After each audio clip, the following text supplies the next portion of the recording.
오늘 장모닝 시작하겠습니다. 오늘은요, 토마토 투자 자문 박준현 운용력과 이야기를 나눠보겠습니다. 어서 오세요, 운용님. 네, 안녕하십니까? 네. 네. 야, 뭐 계속 밀리다가 어제 또 아주 화끈하게 한번 네. 회복을 하더라고요. 어제 좀 어떻게 보셨어요? 네, 어제 시장을 좀 보면서 네. 항상 주식에 워런 버핏이 이런 말을 주가 빠질 때 맞지 않습니까? 어떤 말이요? 공포의 주식을 사라고. 공포에 어떻게 보면 거의 화요일 날이 가장 거의 공포스러운 분위기였던 거고. 그 다음이죠. 이제. 어제 이제 급반등이 좀 나왔으니까. 그렇습니다. 어제 이제 뭐 코스닥 시장 같은 경우는 무려 4.6%가 반등 나왔습니다. 지수가 4.5%예요. 예, 제가 4.6% 반등 나온 경우를 제가 딱 되돌아봤더니 일일 기준에 가지고 예. 코로나 이후에는 없었더라고요. 그럼 처음 나온 거예요? 예, 3%대 반등은 한 서너 차례 있었는데 네네. 4.6% 정도 반등이 좀 나왔으니까. 막판에 더 올라가더라고요. 네, 그렇죠. 제가 네. 이번 주 화요일 날 출연할 때 거의 과매도 국면에 진입을 했다고 했었는데 맞아요. 그날 좀 빠지고 예. 어제 이제 급반등이 좀 나왔는데 일단은 국내 시장 자체가 이제 최근에 하락했던 것 자체가 지정학적 리스크가 크다고 그랬으니까 네. 연준의 통화 정책과 관련된 부분 자체는 거의 제가 8, 90% 반영됐습니다.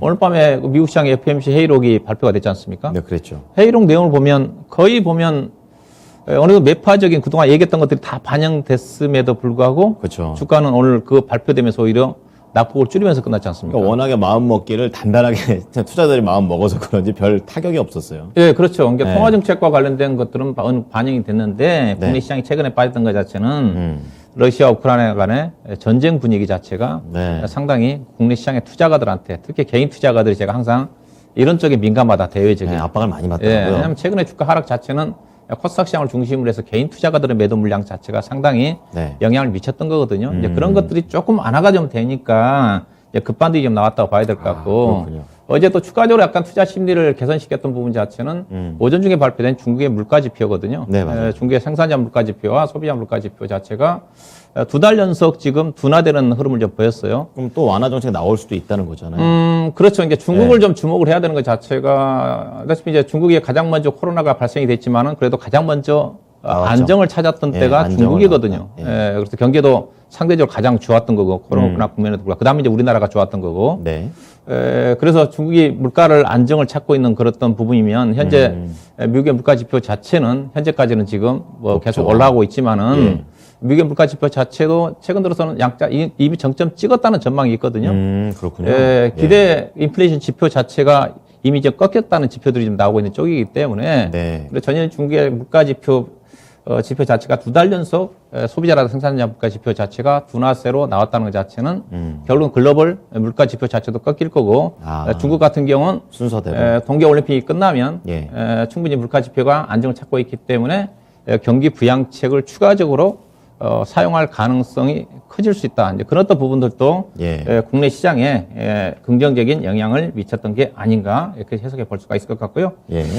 어제 이제 코스피 시장 같은 경우 50포인트 가까이 상승이 좀 나왔는데 이제 그렇습니다. 코스피 시장의 수급의 주체는 제가 계속 얘기했지만 선물입니다. 예. 선물이고 앞으로도 저는 마찬가지라고 봐요. 어제 현물은 외국인이 많이 주식을 샀죠. 예. 저는 쉽게 사지는 않는다는 쪽인데 어제 현물은 거의 변동이 없었어요. 네, 네. 어제 이제 지수를 끌었던 것 자체는 장중에 외국인이 선물을 아마 2시 정도에 아마 9천억 정도까지 매수를 했거든요. 제가 7천까지 봤었거든요. 그렇죠. 매도했던 네. 규모를 지금 계속 줄이고 있는 쪽인데 지난 2월 7일 날 외국인 선물 누적 매도 포지션이 가장 많았던 게 5조 5천억이었거든요. 네. 어제 이제 장중에 8천억 정도까지 줄이면서 3조 원대까지 초반까지 내려왔는데 장 막판에 4천억 정도 다시 매도가 나왔어요. 그래서 그렇군요. 8천억에서 4천억 줄이면서 전체 현재 누적 쪽은 3조 한 4천억 가까이가 좀 되는데 네. 외국인 선물 매수가 그래도 장중에 이익이 좀 되면서 시가총액 상위 종목들 중심으로 해서 이제 프로그램 매수가 들어오면서 예. 어제 그래서 기관 투자가들 금융 투자 중심 매수가 입됐거든요. 그런 어떤 분들이 지수 상승을 이끌었다고 봐야 될 것 같고요. 그러다 네. 보니까 시가총액 상위 종목들 중심의 지수 상승이 이끌었다고 봐야 될 것 같은데 예. 가장 상승 그래도 시장 상승을 이끌었던 것 자체는 SK 하이닉스라든가 DB 하이텍 관련된 반도체라든가 그다음에 효성그룹주들이 최근에 많이 빠졌는데 네. 어제 효성화학이라든가 효성 첨단 소재라든가 관련 종목 하하업종 그다음에 기계 쪽에 낙폭과 된 두산중공업 그다음에 제약업종에 어제 뭐 시적이 안 좋아서 많이 빠졌던 녹십자를 중심으로 해서 상승이 좀 상당히 상승을 주도했다고 봐야 될 것 같고 네. 그다음에 이제 앞서 때 코스닥 시장 같은 경우는 어제 가장하게 나왔던 것 자체는 이제 수급적으로 그동안 상당히 개인 투자가들 투자 심리를 위축시켰지만은 외국인 투자가들 지속적인 매도가 나왔거든요. 그렇죠. 외국인 투자가들이 보니까 2월달 이후에 한 7천억 정도까지 코스닥 시장에서 매도가 나왔는데 많이도 어제 이제 장중에 어제 2,800억 정도 매수가 입됐고 네. 기관 투자가들도 1,200억 정도 매수가 입되면서 어제는 이제 개인만 팔았어요. 그러니까 개인 코스닥에서 이 정도 많이 들어온 거잖아요. 네, 그렇죠. 네. 어제는 또 특이한 게 개인 투자가들이 4천억 정도 코스닥 시장에서 매도가 나왔고 네. 기관과 개인 투자가들이 4천억 정도 대규모 매수가 이점 되면서 앞서겠다시피 거의 코로나 이후에 일간 기준에서 4.6% 급반등이 나왔다. 근데 최근에 코스닥 시장이 4일 동안 7% 정도 빠졌거든요. 예. 4일 동안 7% 빠졌던 거를 하루 만에 4.6%를 내버렸으니까. 반 이상 채워버린 거죠. 네, 회복해버린 그래서 제가 항상 주가 많이 빠질 때 이제 기술적 지표상으로 이격도 기준해 가지고 코스닥 시장이 이격도 93 아래로 내려가게 되면 매도는 자제해야 된다. 그러니까 어제 시장에서는 샀어야 된다는 거죠. 네, 그렇죠. 그 말이 어떻게 보면 있으시죠? 화요일 날 샀어야 되는 거고. 왜냐 그래서 화요일 날, 낙폭가도 제가 이제 네네.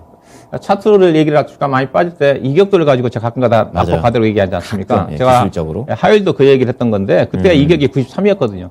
그 시점에서는 담았어야 되는 거죠. 이미 손절 기회를 놓쳤으니까 매도 못 하신 분들은 그쵸. 반등 나올 때까지 기다려라 그렇게 했던 건데 어제 하루에 반등 나와버리니까 3일 동안 빠졌던 것 자체가 단숨 회복이 돼버린다는 거죠. 그렇군요.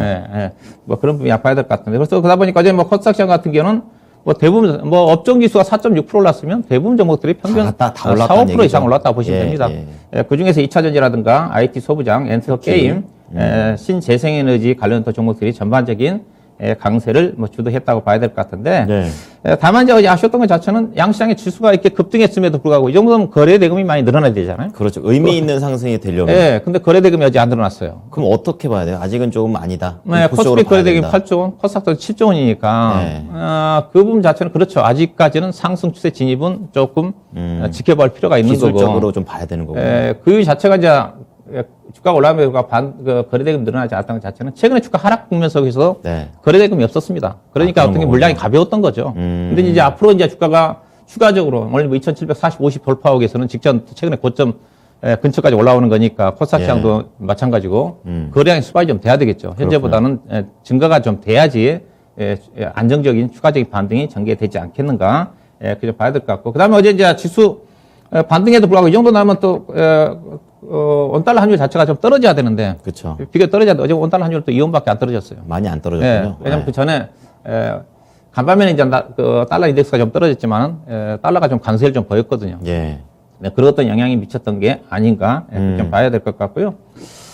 주요 종목, 상승 종목, 특징 종목 뭐 몇몇 종목을 좀 보게 되게 되면 네. 요즘 들어서 카카오 그룹주들이 많이 빠졌다가 약간 반등을 시도합니다. 카카오 그렇고 카카오뱅크가 최근에 3일 연속 반등이 나면 10%까지 좀 반등이 나오고 앞으로 가대관점 하셔야 되면 될 것 같고요. 예.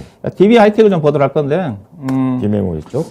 DB 하이텍이 어제 이제 7% 넘게 7.5% 정도 반등이 나왔지 않습니까? 강합니다. 나왔는데 예. 이 종목 제가 실적주로 언급했던 주식인데 이 회사가 실적이 이제 화요일 날 장 끝나고 발표가 됐습니다. 예. 영업이익 가이던스가 1,200억인데 1,350억 정도 발표가 좀 되면서 실적 서프라이즈입니다. 여기다가 실적이 좋다 보니까 임직원들 성과급까지 대폭적으로 500% 줬다고 그러거든요. 그걸 감안한다면 실적이 더 상당히 좋았던 부분인데. 그렇죠. 그거 까고도 그렇게 된 거니까. 예. 그래서 실적사 서프라이즈가 나오면서 증권사 목표 주가가 아마 11만 원 정도까지 상향 조정된 걸로 알고 있는데 일단 여전히 좀 좋은 것 같고요. 좋은 것 같고 그다음에 최근에 대만의 테크 기업들 실적이 1월달 실적이 발표가 좀 됐는데 네. 다들 실적 좋습니다. 뭐 TSMC 같은 경우는 어. 작년 대비해 가지고 무려 30% 가까이 매출이 증가했다. 업황 분위기 자체가 좋다고 봐야겠네요. 이쪽에 예. DB 하이텍과 관련된 파운드리를 중심으로 해서 전반적인 우리나라는 지금 IT 기업들이 전반적으로 부진하지만은 네. 대만에 지금 대만 같은 경우는 차트가 보면 거의 뭐 신고가거든요. 대만 카드였어요. 예. 그래서 DB 하이텍 같은 경우 수지 잔고 자체가 지금 올해까지 풀로 차 있다고 그랬으니까. 그러니까 이 종목이 보면 이제 14일 날 장 끝나고 실적이 발표가 됐는데 15일 날도 시장이 안 좋다 보니까 주가 빠졌어요. 그랬군요. 이게 시장 자체가 장이 안 좋을 때 실적이 발표되게 되면 당장은 반영이 안 되는데 시장이 안정을 찾으면 실적이 좋은 종목들이 빠르게 간다는 것을 DB 하이텍을 좀 보면서 참고할 필요가 있지 않겠나 봐야 될 것 시간차로 같은데 나옵니다. 여전히 뭐 DB 하이텍은 긍정적인 관점에서 매수 관점에서 접근을 해야 되지 않겠는가 봐야 될 것 같고 그다음에 최근에 이제 해운주들이 실적이 상당히 좋습니다. 최근에 업종도 실적들을 보게 되게 되면 업종으로 따지면 금융업종은 다 괜찮고 그다음에 해운업종이 괜찮고요. 그다음에 의류업종이 괜찮습니다. 눈여겨봐야겠네요. 그래서 해운업종은 먼저 발표된 페노션도 괜찮고 그다음에 HMM도 괜찮고 HMM과 함께 발표된 대한해운 같은 것도 실적이 좋게 발표가 좀 되면서 어제 상승이 좀 나오고 있는 쪽인데 예, 실적이 워낙 나오네요. 서프라이즈하게 나와서 가이던스 대비해서 한 26% 정도 상향 하는 실적이 나왔거든요. 단기 네. 수익도 크게 증가됐기 때문에 이제 뭐 충분히 뭐 3,000원대 이상까지는 상승이 전개되지 않게 아주 수급도 괜찮거든요. 관심 있게 봐야 될 것 같고요. 그 다음에 두산중공업을 좀 보고 싶은데 차트를 보시다시피 주가가 많이 빠졌다가 어제 5%대까지 반등이 나오고 있는 종목인데 이 종목이 지금 오늘 내일 그 유상증자 청약이 있습니다. 네. 청약이 있는데 발행가격이 13,850원이거든요. 어제 주가가 올라간 이유 자체는 전날 많이 빠졌던 부분도 있지만은 채권단 회사가 지금 채권단 관리 상태에 들어가 있거든요. 자금 네. 사정이 안 좋아가지고 그렇군요. 은행에 대출 받으면서 지원을 받으면서 채권단 조기 졸업 가능성 이슈가 좀 부각이 좀 되면서 어제 납폭 과대와 함께 반등이 좀 나오고 있는 것 같은데 자, 이 종목을 참고해 볼 분자 자체는 예사가 지금 발행 주식 수가 1억 2천만 주가 이번 유상 증자까지 감안하면 6억 주입니다.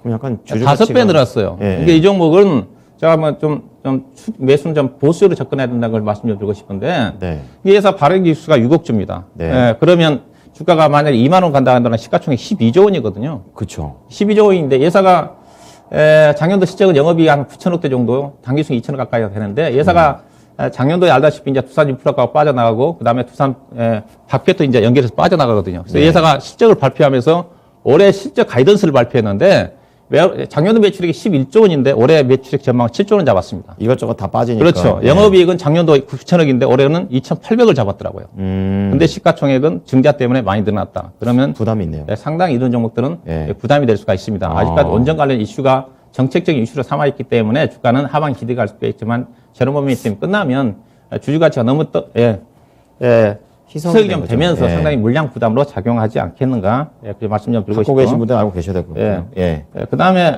또 효성 첨단 소재를 좀 볼 필요가 있을 것 같은데 이제 어제 올라간 이유 자체가 주가가 많이 빠졌던 부분도 있지만은 국내 자산운용사 하나 자산운용하고 KB 자산운용을 중심으로 해가지고 수소 연료전지와 관련된 ETF를 출시한다. 이미 설정을 한 것 같더라고요. 긍정적인 내용이네요. 그래서 국내뿐만이 아니라 글로벌 25개에서 30개 수소 연료전지 관련 기업들을 편입을 한다 그러니까 수급이 좋아질 수가 있겠죠. 그렇죠. 만약에 산다 그러면 대표적으로 효성 첨단 소재라든가 두산 포월세를 편입할 가능성이 크기 때문에 수급이 좀 좋아질 가능성이 크지 않겠는가. 그래서 충분히 효성 첨단 소재는 앞에 성장성과를 감안한다면 낙폭 과대와 함께 관심을 가져볼 필요가 있지 않겠는가. 그래서 말씀드리고 싶고 마지막으로 효성 한 종목을 좀 보도록 할 건데요. 네. 이 종목이 이제 화요일 날 장 끝나고 실적 발표를 했는데 네. 실적은 예상 실적 수치로는 부합하는 실적이 나왔지만은 성과급을 감안하면 실적이 상당히 서프라이즈입니다. 또 빼고 했군요, 또. 실적으로서는 가이던스 부합하는 실적인데 성과급 감안하면 한 360억 이상이 나왔다는 걸 감안하셔야 될 것 같고. 네. 그래서 예상가 이제 올해 예상되는 실적 기준 PR이 13배, 14배 되는 수준이거든요. 2차전지 관련된 종목 중에서는 상대적으로 주가가 좀 싸다. 그런 관점에서 실적 발표 위에 차익성 매도 물량이 나오면서 빠졌다가 어제 반등이 나왔는데 네. 충분히 2만 원대에서는 2차전지 쪽에 관심 가지고 계신 분들은 실적 괜찮은 종목 2차전지 쪽에서 첨보와 후성, 그다음에 최근에 이제 캠트로닉스 실적 발표된 나쁘지가 않거든요. 이 예. 관련 종목에 2차전 쪽에 관심 가지신 분들은 지켜볼 필요가 있지 않겠는가. 이렇게 말씀 좀 드리도록 하겠습니다. 네, 첨보, 후성, 캠트로닉스 이 세 가지 하여튼 실적이 좀 받쳐주는 종목들이 가기 때문에 이 부분도 놓치지 마시기 바랍니다. 자, 일단 오늘장 투자 전략 넘어가 보겠습니다. 오늘은 어제 워낙에 세서 좀 쉬면서 가지 않을까 이런 생각 드는데 어떻게 보십니까? 네, 그렇죠. 오늘은 네. 뭐 당연히 등락 구간이라고 좀 봐야 되겠죠. 뭐 굳이 예상해 본다 한다면 지수로 따지면 코스피로 따지면 플러스 마이너스 네. 10포인트, 15포인트 등락 구간이 좀 되지 않겠는가. 그렇군요. 예, 뭐 조심스러워. 요즘 뭐 지수 전망하기가 쉽지가 않은 쪽인데. 그렇죠. 왜냐하면 워낙에 코스피는 왔다 갔다 애국인 해서. 선물에 따른 변동성이 좀 크는 쪽이고 또 투자 심리가 네. 워낙 또 재료에 또 민감하게 반응하는 쪽이니까 맞아요. 대체적으로 그런 흐름 쪽에서 가격 조정보다는 기간 조정의 흐름이 전개되지 않겠나 생각이 좀 되는데 일단은 그 이유 자체가 일단 악재들은 다 반영이 됐습니다. 그렇죠. 앞서 없는 것 같아요, 이제. 통화정책과 관련된 악재 반영이 됐고 국내 LG 엔솔과 관련된 수급적인 부분도 어느 정도 마무리가 좀 그렇죠. 됐고 이번 주로서. 다만 이제 러시아, 우크라이나 지정학 리스크는 한 차례 약간 저는 변동성이 나올 수 있다고 봐요. 아직 ING 같더라고요. 네, 그렇죠. 네. 이거 그렇지만은 최근처럼 변동성은 나오지는 않을 것 같다. 최근처럼 하락이 한 반 정도는 만약에 긴장감이 나오더라도. 조성이 된다 한다면 한 차례 변동성이 나올 수가 있는데 그 시점 자체는 다시 또 저점을 확인하는 그런 또 흐름으로 작용할 가능성이 학습을 크다. 한번 했다는 관점이군요. 예. 이게 해당되기 위해서는 이번 주는 지나야 되지 않겠는가 최소한. 뭐 20일 가이드라인 또 얘기하고 있는 쪽이니까 그렇죠. 예, 예. 뭐 주말 지나고 나면 어느 정도 뭐 타협점이라든가 윤곽이 좀 나오지 않겠는가. 그렇게 좀 봐야 될 것 같고요. 네. 그래서 일단은 하방 변동성은 완화가 좀 될 것 같고 저점은 좀 꾸준히 좀 올라가면서 상향하지 않겠는가 하는 쪽인데 국내 증시 자체는 여전히 주가가 쌉니다. 앞서 제가 이제 우리나라 증시와 많이 비교되는 게 대만 증시지 않습니까? 네. 대만 가권 증시를 보시게 되게 되면 거의 신고가입니다. 그러니까 지금 우리나라도 이 정도 가야 돼요. 예, 같은 그 이게 성분으로 차트를 보면. 보시게 되게 되면 우리나라 증시만 여전히 주가가 좀 부진하거든요. 지금 뭐 우리나라 코스피 차트 보고 계시는데 코스닥 시장도 워낙 지금 많이 빠진 상태고 너무 낙폭 과대 반대죠. 수준이거든요. 예. 예. 최근에 이제 국내 기업들 여러 가지 뭐 주가 빠질 부분 자체는 수급적인 부분도 있었고 또 4분기 실적들이 전반적으로 안 좋았던 부분도 있는데 네. 예, 그런 것들이 다 반영된다는 걸 감안한다 하더라도 현재 국내 기업들 주가 코스피 대형주 기준에서 주가 정말 박앤셀입니다. 그냥 진짜 털건 다 털어가는 내용인 것 같아요. 예, 그래서 싸다고 좀 봐야 될 것 같고요. 앞서 그랬지만 다 상승 전환하는 시간이 좀 필요하다. 등락 기간이다. 예, 오늘 같은 경우는 결국은 이제 오늘 같은 경우는 주가 눌림목이 나온다 한다면 매수하는 데는 전혀 부담이 없을 것 같고 또 반대로 또 단기적으로 접근하신 분들은 올라간다 한다면 약간 비중 축소라든가 현금 관리가 안 되신 분들은 그렇던 전략 쪽에 기간 조정을 염두에 두셔야 봐야 될 것 같고요. 예. 그래서 시장 투자 전략은 제가 항상 주가 빠질 때 제가 역발상으로 주식을 사라는 쪽인데 그렇죠. 우리나라 시장 자체는 추세를 확인하고 사면 부담스럽습니다. 오히려 더 리스크가 커요. 고점에서 이제는 가겠구나 수급이 좋아지면서. 그럼 늦죠. 왜냐하면 성장성이 제한적이기 때문에. 예. 그래서 특히 이제 가치주 같은 경우는 주가 빠질 때 사야 되는 거고. 예. 최근에 그런데 화학업종이라든가 뭐 철강업종 대표적으로 올라갔다 따라서 하면 부담이거든요. 왜냐하면 그렇죠. 실적이 안 좋기 때문에. 떨어질 네네. 때 사야지. 대신 이제 성장주 같은 경우는 역발상 투자하면 통하지 않습니다. 실적이 안 좋은 종목들 같은 경우는 그냥 안 좋고. 뭐 최근에 성장주 같은 경우는 다 반토막하지 않습니까? 그렇죠, 뭐 그렇죠. 크래프톤을 중심으로 해서 NC소프트라든가. 게임주들. 예. 예. 봐야 될 것 같고요. 그래서 성장주들은 차별화 대응이고 가치주 같은 경우는 이제는 역발상. 빠지면 역발상으로 사야 되고 올라갈 때는 다르군요. 아직은 불확성이 남아있기 때문에 네. 추경 배수만 자제를 하면 된다. 본격적인 상승은 결국은 제가 얘기하고 있지만 3월 중순 미국의 3월 FMC가 15, 16일이 있고 우리나라 대선이 3월 9일이기 때문에 예. 그 시점 이후가 돼야 되지 않겠는가 그래 봐야 될 것 같고요. 관심은 여전히 일단은 코스피 쪽에서는 반도체 쪽이고 그다음에 경기 관련 쪽에서는 철강 그다음에 리오품 관련 쪽에 요즘 얘기를 많이 하고 있지만 저는 여전히 제가 나중에도 리오품 관련 종목도 제가 밸류에이션을 좀 점검해 드리고 싶은데 한번 해주세요. 예. 의리 쪽에 버시하자면 될 것 같고 괜찮은 게요. 그다음에 원자재 가격들이 여전히 전혀 강세거든요. 네. 지금 니켈이라든가 알루미늄 가격이 신고가고 유가 강세, 천연 가격도 강세. 계속 올라가요. 근데 다만 이제 구리 가격 자체는 경기가 약간 부진하다 보니까 좀 부진하죠. 지금 행보 중이니까. 그렇죠, 그렇죠. 그렇게 봐야 될 것 같고요. 낮진 않아요. 여전히 코스닥 시장은 2차 전지. 그다음에 IT 오늘 같은 경우 반도체 장비 업종을 중심으로 해가지고 스마트폰 부품 종목이라든가, 그다음에 CS인들을 중심으로 해서 신재생 에너지 관련 종목 유가 상승과 함께 네. 이쪽에 여전히 이쪽에서 기회를 찾아야 되지 않겠나 보고 있습니다.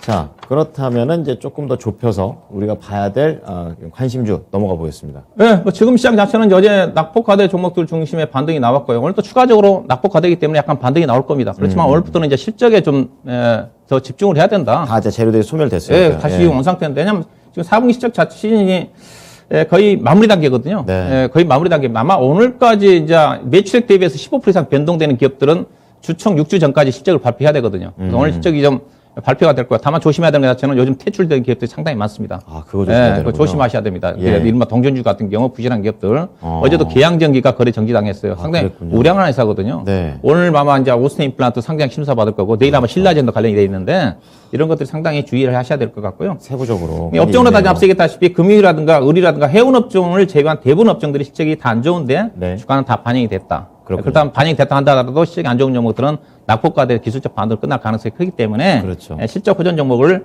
봐야 된다. 최근에 변동성에서 보니까 실적이 좋은 종목들은 주가가 상당히 탄탄하더라고요. 실적을 중요시해야 될 것 같고 그래서 작년 4분기 실적, 그다음에 올해 실적이 좋은 좋고 그다음에 밸류션도 함께 볼 필요가 있지 않겠는가 봐야 될 것 같은데 최근에 발표된 종목 중에서 실적이 주요 업종별 실적이 좋은 종목들 표를 좀 준비해봤는데요. 시간이 많지 않기 때문에 네.